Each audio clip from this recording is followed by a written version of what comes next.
విజ్ఞానమే మనకు నేస్తం, విజ్ఞానమే మనకు ఆధారం. విజ్ఞానమే మనకు నేస్తం, విజ్ఞానమే మనకు ఆధారం.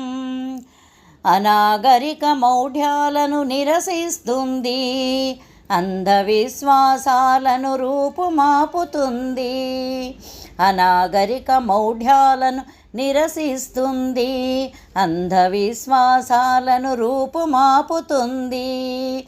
అజ్ఞానపు చీకట్లను తొలగిస్తుంది, అంతరిక్షంలోకి ఎగిరే శక్తినిస్తుంది. అజ్ఞానపు చీకట్లను తొలగిస్తుంది, అంతరిక్షంలోకి ఎగిరే శక్తినిస్తుంది. విజ్ఞానమే మనకు నేస్తం, విజ్ఞానమే మనకు ఆధారం. విజ్ఞానమే సృష్టికి మూలం, విజ్ఞానమే జీవన సూత్రం. విజ్ఞానమే సృష్టికి మూలం, విజ్ఞానమే జీవన సూత్రం.